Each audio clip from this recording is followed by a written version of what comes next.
Laudetur Jesus Christus, loué soit Jésus-Christ, Amen. À la seconde près, il est pile 7h45 à Mbuji-Mayi, même heure dans la partie orientale du pays. Buenamontou, bienvenue à notre première édition d'Info. Dans l'actualité ce matin, la journée internationale des droits de la femme célébrée avec faste à la radio-télévision Fraternité Buenamontou. 3 exposés étaient au programme hier. Les contenus à découvrir au cours de cette édition d'Info. Lourd denrées vitales célébrées chaque 22 mars dans le monde entier. La journée de l'eau était au menu hier au Kasaï oriental. La célébration a eu lieu au club de la minière de Bakwanga où 3 exposés étaient au programme.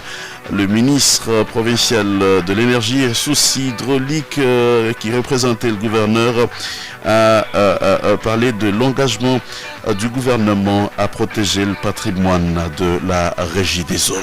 Et pendant ce temps, sous le patronage du gouverneur Jean-Paul Mbobo-Kapo, il s'ouvre aujourd'hui vendredi la toute première foire de l'entrepreneuriat genre du Kasaï oriental.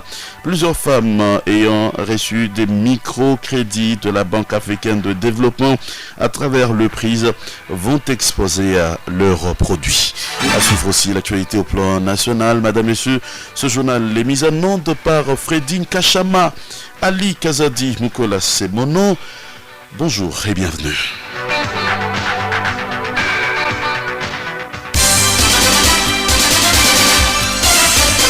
Radio Télé Fraternité, c'est l'actualité à la vitesse du monde. Messieurs, vous faites bien de nous écouter en ces débuts de week-end. La chancellerie diocésaine a publié mercredi les noms des candidats séminaristes admis au banc des ordinations diaconales.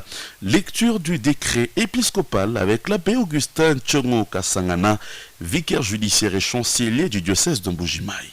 Publication des bancs des ordinations diaconales. À tout le peuple de Dieu du diocèse de Mbuji-Mayi, frères et sœurs bien-aimés, nous avons la joie de vous annoncer que, par son décret épiscopal numéro 010 du 25 mars 2025, son Excellence Monseigneur Emmanuel Bernard Kassanda, évêque de Mbuji-Mayi, se propose d'ordonner diacres, les séminaristes et leurs frères dont les noms suivent. Séminariste Kabanza Kayembe Donatien, fils de papa Patrice Kayembe et de maman Véronique Ndaya de la paroisse Bienheureuse Anorite de Chikama. Séminariste Kamona Edmond, fils de papa Edmond Kamona et de maman Céline Ngandou de la paroisse Christ-Roi de Chilamba. Séminariste Makolo Kachala Pascal, fils de papa Constantin Kachala et de maman Pauline Bilonda de la paroisse Saint-Constantin de Kalonji Sud. Séminariste Mubenga Mapumba Anastase, fils de papa Clément Mapumba et de maman Rose Envidia de la paroisse Bienheureuse Anorite d'Empiana. Séminariste Mukenji Kayembe Hubert, fils de papa Ama Kayembe et de maman Brigitte Mala de la paroisse Bienheureuse Anorite de Chikama. Séminariste Mulumba Jonas, fils de papa Marcel Mulumba et de maman Julie Biata de la paroisse Saint-Philippe de Kassavubu. Séminariste Mwambanzambi Paulin, fils de papa Jean-Paul Tienda et de maman Christine Ngalula de la paroisse Saint-Joseph de Benachibwabwa. Séminariste Ngoyi Chipata Simo Daniel, fils de papa Stanislas Chipata et de maman Marie-Antoinette Gilabou de la paroisse Sainte-Joséphite Bakita de Ngandanjika. Séminariste Ntumba Mukeba Albert, fils de papa Albert Ntumba et de maman Jeanne Ntumba de la paroisse Sainte-Marie de Lukalaba. Séminariste Numbi Chilombo Jean Patient, fils de papa Jean-Pierre Chilombo et de maman Marie Chilou de la paroisse Sainte-Bernadette d'Nkolongo. Frère Beya Kayembe Albert de l'Institut des frères Francis Trinitaire, fils de papa François Kayembe et de maman Françoise Kembia de la paroisse Saint-Robert des Cancélés. Ces ordinations auront lieu le mardi saint, le 15 avril 2025 à 9h30 à la cathédrale Saint-Jean-Baptiste de Bonzola. Tout celui qui serait au courant de ce qui pourrait empêcher l'ordination de l'un ou de l'autre candidat précité est prié d'entrer personnellement en contact le plus tôt possible avec l'évêque diocésain au numéro ci-après. Plus 243 89 69 30 987. Et notre numéro, plus 243 85 622 84 55. Fête en Bujimaï, le 26 mars 2025, au nom de l'évêque diocésain, Abbé Augustin Chongo Kasangana, vicaire judiciaire et chancelier. L'abbé Augustin Chongo Kasangana, vicaire judiciaire et chancelier du diocèse de Mbuji-Mayi. Je le disais dans le titre, la femme à l'honneur. Hier, ici à Buenamontu, la station diocésaine a célébré la journée internationale des droits de la femme au cours d'une manifestation tenue dans la salle paroissiale de Bonzola. 3 exposés ont été suivis, notamment pour toutes les femmes, droit, égalité et autonomisation. La Congolaise au centre de toutes les ambitions par la professeure Justine Melou, directrice générale de l'ISTA Buji-Mayi, et le rôle de la femme des médias dans la promotion de la paix et l'autonomisation par Mariam Kabedi, journaliste à Top Congo, Kasaï Oriental et enseignante à l'université de Buji-Mayi, campus de Chikama. Les 2 panélistes ont toutes mis l'accent sur la capacitation de la femme. Elles ont appelé les parents à accorder les mêmes chances aux enfants, garçons et filles. En ce qui concerne l'éducation, les femmes à prendre conscience de leur vulnérabilité, à renier cette vulnérabilité. Aussi les ont-elles invitées à la solidarité entre elles dans le partage d'expériences, car ont-elles dit, la capacitation est collective et un fait d'entraînement. La radio-télévision Fraternité Buenamontu en ce mois de mars a fait honneur aux femmes en leur accordant la parole pour un partage d'expérience. Le directeur de programme de Buenamontu, l'abbé Sébastien Chibumbu, a dit merci à toutes ces femmes qui ont partagé l'expérience avec leur père. Il a également insisté sur le rôle de la femme dans la société et aux femmes de Buenamontu. Écoutez ce que leur a dit l'abbé directeur. Chers collègues, la présence de chacune de vous à notre radio est précieuse et indispensable. Continuez à participer au bon fonctionnement de notre radio et excellez dans le bien, car avec vous, nous serons toujours forts. Nous ne pouvons pas terminer ce mot sans vous remercier, vous tous qui êtes présents dans cette salle à cette célébration, et tous ceux qui ont contribué dans les coulisses au financement de la tenue de cette même manifestation. Que le bon Dieu vous bénisse et vous comble de ses bienfaits. L'abbé Sébastien Chibumbu Kazumba, directeur de programme de Buenamontu, l'on a noté à cette manifestation la présence des bourgmestres de Kanchi, Blandine Wondo Dipikou, et celle de Bipemba, Irène Mbalayi, et des hommes et femmes des différents domaines. Le tout s'est terminé par un partage fraternel. Dans l'actualité diocésaine, toujours, et en rapport avec la journée internationale des droits de la femme, les femmes de la Ligue des femmes du Club Fraternité, elles, avons célébré la journée internationale de la femme ce samedi 29 mars 2025. Cadre choisi, la salle digitale du centre Alpha À côté de BTK, il est prévu des conférences au cours de cette manifestation, mais aussi les mots, notamment de la présidente des membres du Club Fraternité, celui du président du Club Fraternité, et enfin le mot du directeur de la radio-télévision Fraternité Buenamuntu. Le tout débutera autour de 13h15, nous dit la présidente de la Ligue des femmes du Club Fraternité, Lily Mwakana. Et on quitte ce chapitre pour parler de cette messe prévue aujourd'hui, vendredi, autour de 16h. Messe qui sera dite par Monseigneur Emmanuel Bernard Kassonta, évêque du diocèse de Mbujimayi, 40 jours après le décès de Mamou Anne Ngomba Massirou, la coordonnatrice de Midimou Yabamamou. Cette messe aura lieu au domicile de la défunte, nous dit l'abbé Melchias Mutombo. Il repose désormais dans sa dernière demeure. Lui, c'est Godefroy Chipou, père biologique de l'abbé Faustin Benga, prêtre du diocèse de Mbujimayi. Il a été inhumé au cimetière de Bakwandaba, Bakwalubilangi.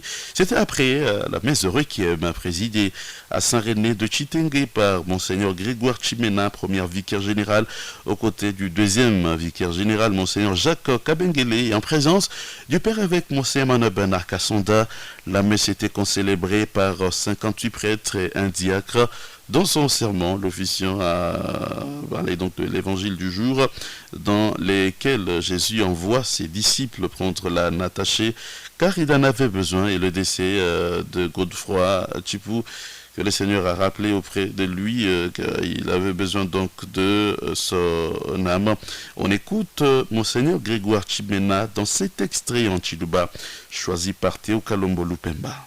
Yesu jotuma balori benda mumusoko uva kumpala uvini chakupichila baba mukebela mwana wa mpunda ndayi ninu mwana wa mpunda numusulule pamwebeja bena mpunda ni wachinyiri numusulula nubambile fumo ujininda jishinga jisulula hajiba sulula mpunda bena isiba vunenda jishinga bena yenda kavuwa kuitawo bwana ayato kiwaluka ibebe jinyi chinu jinweza ni mpunda wetu ni jina nchini lukonko alundu konko lujimwena kitaba yonsu wakujela muntu yonsu wendende wakujela kumpala kwa lufu nanga lufu alupa jilwamba muntu buchikala ni makanda muntu buchikala ni bukole muntu buchikala nsongalu. Shalom. Bwachi tatu gode ujufwa bwachi ni maweja ujibujinga mumwangata bwachi ni maweja mumwele lubila yale menjingi bonsu mbakandamani mama mukandamana mukalengela abe mukandamani basumpa kana bikole bwalumu musama kumatuku benji mwa bonsu mwakwenza ufumu mukwata mo chivukabo imwabo bani njinenda jijima. Monseigneur Grégoire Chimena est témoignage sur l'illustre disparu. Monseigneur Grégoire Chimena est connu en lui et d'homme de prière, disponible, engagé, persévérant et qui avait l'amour du travail.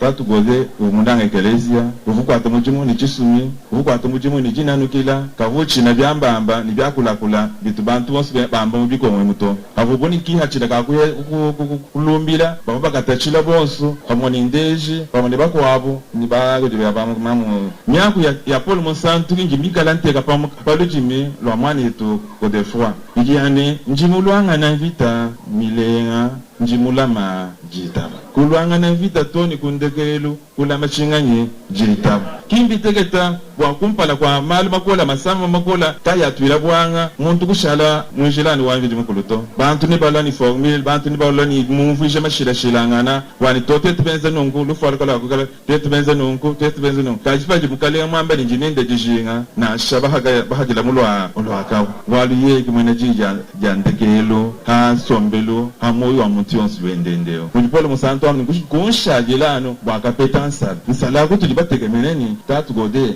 asana pendaga mupetanye mukalengo ji musajila sanga na sala yokumwasanye.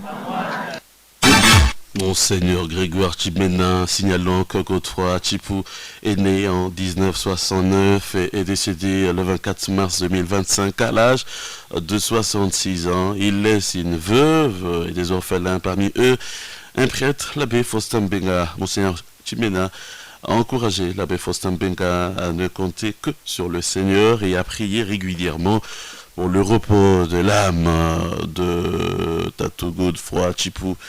Que son âme repose donc en paix.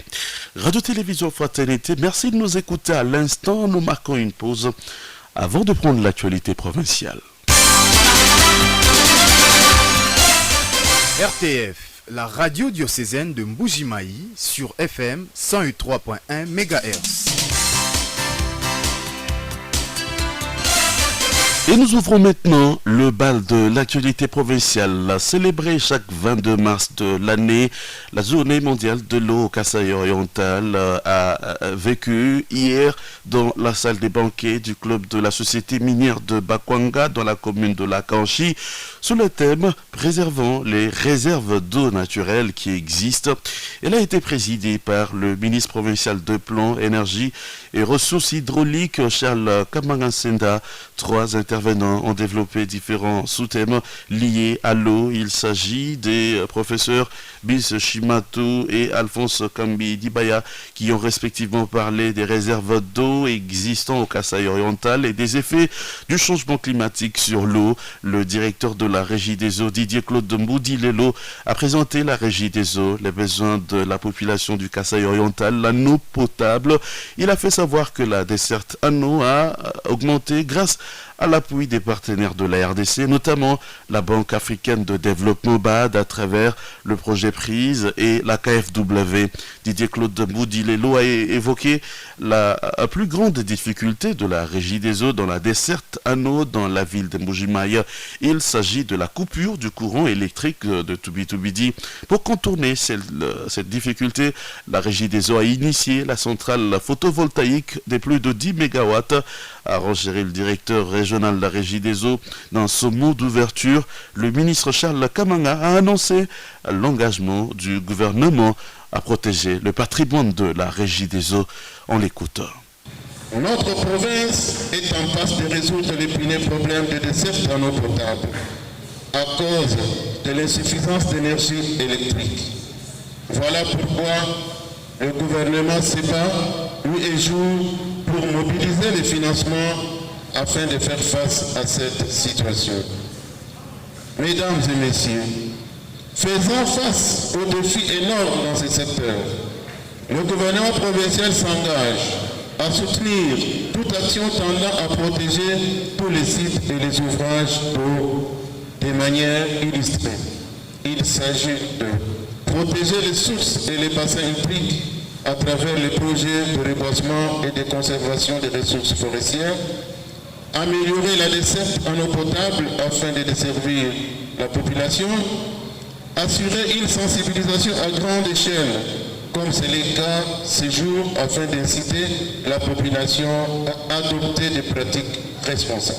Au cours de notre mandat, j'invite les acteurs du secteur de l'eau à accomplir le travail de planification stratégique afin de protéger et gérer de manière rationnelle des réservoirs naturels d'eau en faveur des générations futures. L'eau demeure une richesse. Sa préservation doit être une nécessité absolue. Le ministre provincial du Plan, Énergie et Ressources hydrauliques, Charles Kamangansenda. Ouverture ce vendredi 28 mars 2025 de la première foire entrepreneuriale genre sur le site PMKO dans la commune de Bipemba. Il est organisé, cette foire est organisée sous le haut patronage du gouverneur du Kasaï oriental avec l'appui financier de la BAD, la Banque africaine de développement, à travers le projet PRISE. Suivez ce communiqué. Communiqué.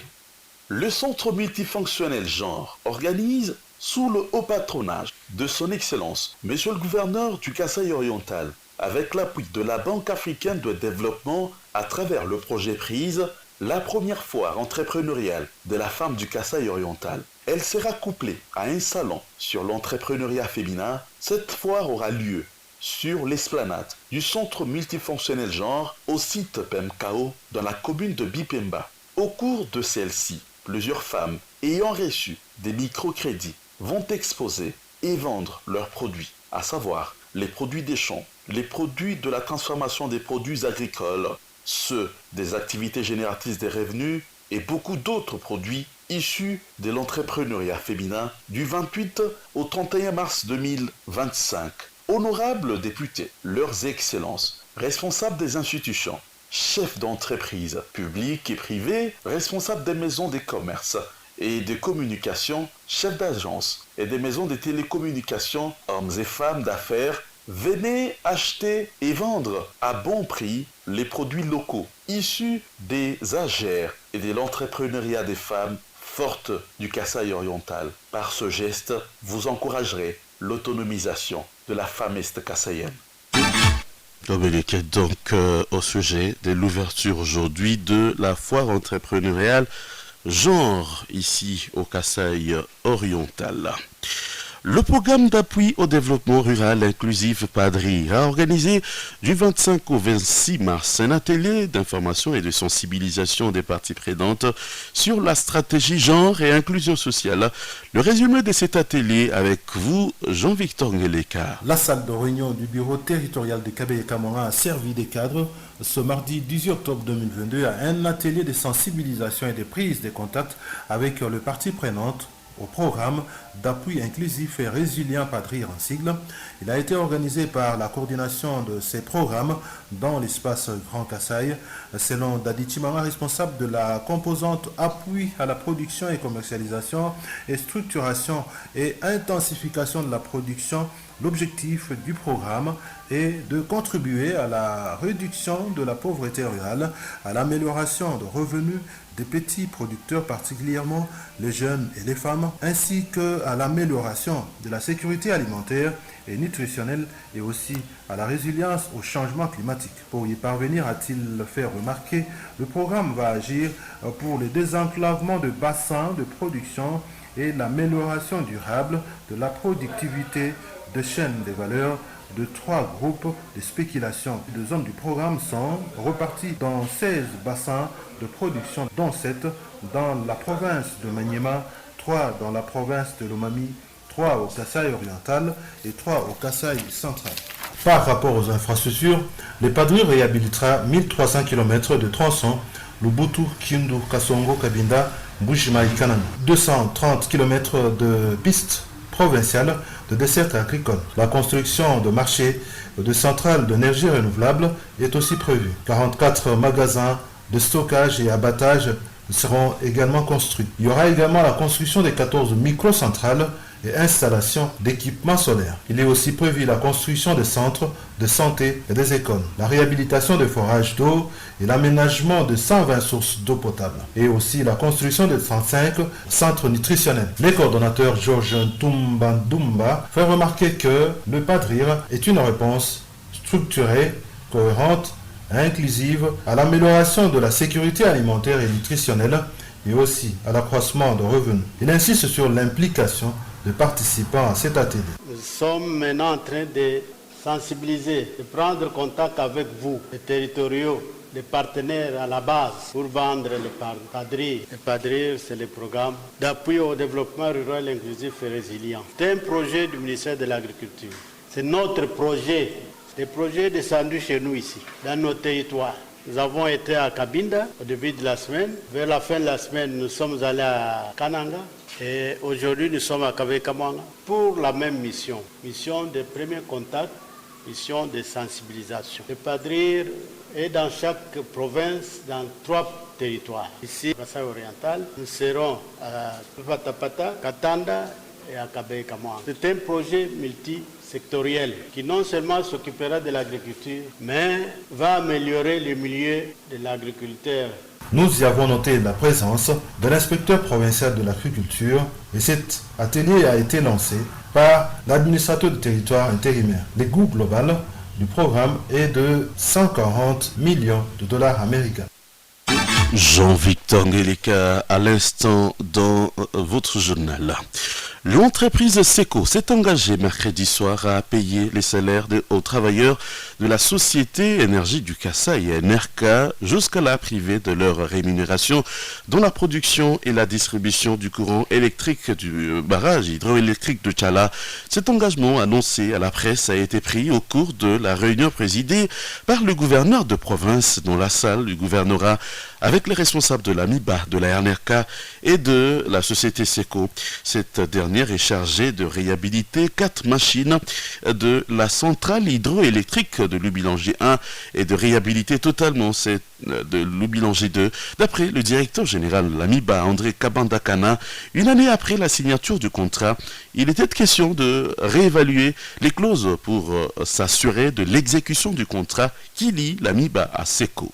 Nous devons remercier le gouverneur pour avoir pris cette initiative de nous réunir aujourd'hui, la MIBA, notre partenaire SECO et la société NRK. Les trois sont les 3 sociétés qui sont concernées par la production et la distribution de l'énergie électrique sur les sites de Tchala. Cette réunion avait son importance parce que nous avons signé le contrat avec SECO depuis le 8 mars 2024. Et donc ces contrats étaient censés nous avancer déjà dans la production de l'électricité. Malheureusement, il y a eu beaucoup de problèmes qui ont fait que la production de l'électricité, comme vous pouvez le constater, n'a pas avancé. Non seulement n'a pas avancé, ça nous pose des problèmes aujourd'hui parce que nos centrales hydroélectriques de Tchala sont des vieilles centrales qui demandent la réhabilitation. Donc le contrat, c'est pour la réhabilitation et la modernisation des centrales. Et donc, compte tenu des problèmes qui se sont posés au sein du personnel NRK, il fallait qu'on fasse la réévaluation de ces contrats, notamment l'exécution de ces contrats, depuis qu'on l'a signé jusqu'à aujourd'hui, où est-ce que nous en sommes dans la réhabilitation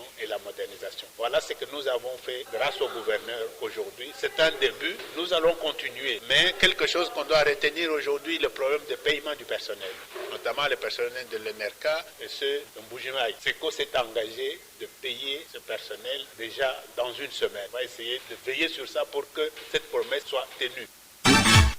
Le directeur général de la MIBA, André Kabandakana, et le retard constaté dans l'exécution des travaux, SECO les justifie par les difficultés d'acheminement de matériel. Le représentant de cette entreprise en Afrique, M. Lubos, a confirmé que les travailleurs NRK basés à Tchala seront rémunérés régulièrement. Résolution, c'est toujours pareil. Il y a la déclaration de parti MIBA qu'on ne paye pas tous les salariés et que ça n'avance pas trop vite les travaux. Pourquoi ça n'avance pas trop vite les travaux? Parce que le matériel n'était pas là. Donc, ça arrivait 2 semaines en arrière. Maintenant, on est arrivé avec 2 techniciens de chez nous. Et on commence à partir de demain travailler sur la réhabilitation. Qui est notre souhait comme le souhait de MIBA. C'est normal. Notre souhait aussi, mais malheureusement, on n'arrive pas à transporter les choses avec la ponce. Il faut donc maintenant la caisse est là, on va réparer. Deuxième chose, le salaire, on souhaite payer régulièrement tous les salariés de production, même de distribution et commercialisation. Comme déjà il a dit, il faut mettre en ordre, il faut éclaircir ça, il faut mettre ça clairement. C'est ça. Donc, réparation, pour nous, c'est bon, on a le matériel, on commence. Déjà, il y en a une deuxième caisse à Kinshasa actuellement, plus petit, mais on a beaucoup de matériel à envoyer. Et le salaire, on a fait un avenant, donc tout va bien. Le représentant de SECO en Afrique, M. Lubos. Le gouverneur de province a lancé officiellement mercredi au club MIBA la campagne de sensibilisation fiscale. Jean-Paul Mbeboakapo a déclaré que cette initiative vise à informer et éduquer la population sur ses obligations fiscales, à rapprocher l'administration fiscale des contribuables et à simplifier les processus fiscaux. Il a rassuré que les fonds collectés grâce aux taxes et impôts tels que l'impôt foncier, l'impôt sur les revenus locatifs, la vignette, la taxe de pollution et d'autres prélèvements seront affectés à la réalisation des investissements clés en province. L'autorité provinciale a montré l'exemple en payant sur place ces taxes. Jean-Paul Mbeboakapo a invité les responsables d'entreprise, la société civile, les chefs de division de l'administration publique et les opérateurs économiques à participer activement à cette campagne. La sécurité est une affaire de tous. Travaillons en collaboration et soyons vigilants pour parer à toutes les éventualités. Le gouverneur de province a fait ce rappel aux habitants de la commune des Dioulou mardi dernier Première étape de sa tournée d'itinérance dans les entités territoriales décentralisées du Kasaï oriental, Jean-Paul Debois Capo a invité ses administrés à ne pas s'en prendre aux autres sur motif valable et à transmettre les informations utiles à qui de droit. On écoute le gouverneur en Chiluba lors de son adresse à la population des Dioulou.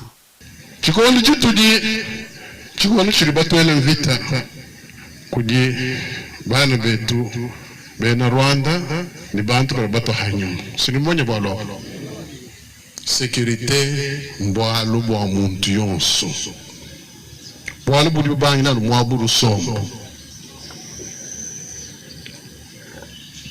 bwalo chikondo chakala tu bamani mwenye bana kubwera chef de quartier mvuni nini ma registre akufunda mwenye no fila rapport bim chef de cellule urincha bwa kumanya wikila ni chef de quartier mwenye mukwabu mbwele muluhangu kwa muntu kampana kwa muntu omukubwele muntu muhaye wehe buri mwana bishi kwa njugutangira chime munabi nugeze langa bibito umusana muntu agula swali nonje muvu agula musoko mwakulu mukwa mukoja sisali sinchazi bumina to mimi chukwa nugata muntu abene to nuwenza ngati nufila rapport service ya aneri dukogo service baribiye batanga bwo kumanya ni identité wa muntu awu kudibishi chimugambira kabundo muntu abenda walori wakula swahili to pumeme njinga kula swahili awansana ngakula muni naye mwana kushwenda kufanana kwa abana ni ugarubana ni vite kwa njukumai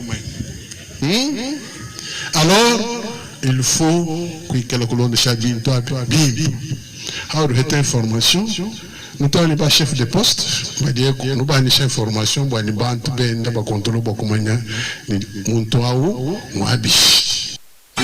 Le gouverneur Jean-Paul Mbwebo Capo sur ses propos en Chiluba.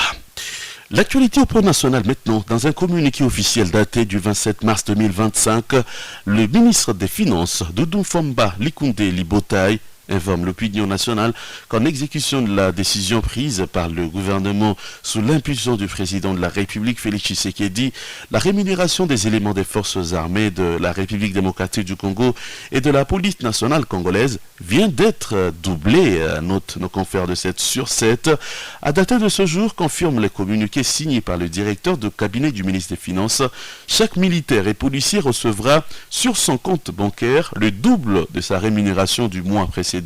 Cette mesure entre en vigueur dès ce vendredi 28 mars 2025. Le ministre des Finances remercie le président de la République pour cet acte qu'il qualifie d'historique, qui marque, selon lui, un tournant vers de meilleures conditions pour la montée en puissance des hommes en uniforme.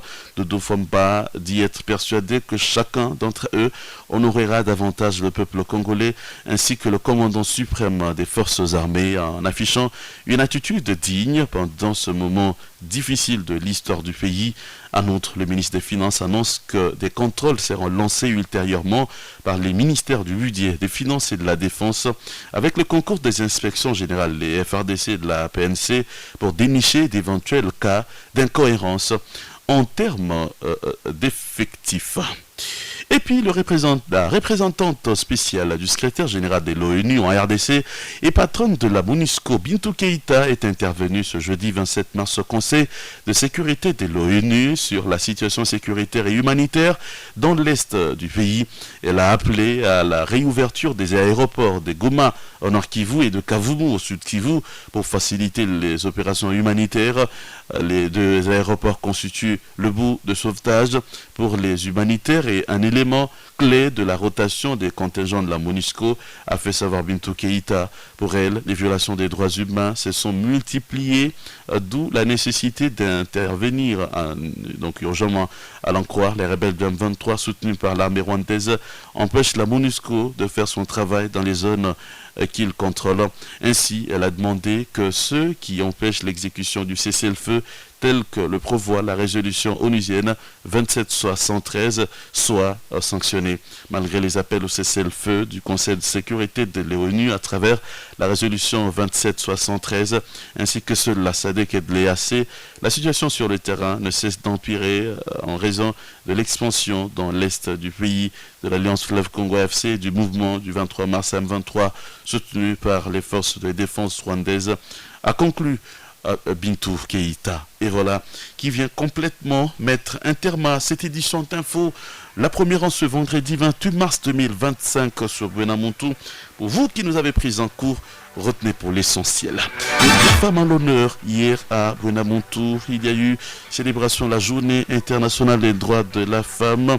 La manifestation a connu 3 exposés dont les contenus vous l'avez donc découvert au cours de cette édition d'Info. Dans l'actualité également, la journée de l'eau célébrée chaque 22 mars dans le monde entier a vécu hier ici au Kasaï oriental. Le ministre provincial de l'énergie et ressources hydrauliques Charles Kamaransenta a souligné l'engagement du gouvernement à protéger le patrimoine de la régie des eaux. Et ce vendredi s'ouvre la toute première foire entrepreneuriale genre sur le site PMKO. Elle est placée sous le haut patronage du gouverneur Jean-Paul Bobokapo. Plusieurs femmes ayant réussi de microcrédits de la Banque africaine de développement BAD à travers le projet Prise vont exposer leurs produits. L'actualité nationale a complété le menu de cette édition d'Info. L'actualité en continue sur notre chaîne YouTube Radio Télé Fraternité Buenamontu. Merci à Fredin Kachama qui nous a aidé côté Comment tu pites radio. Ali Kazadi Mukola, c'est mon nom. Excellent début de week-end à toutes et à tous.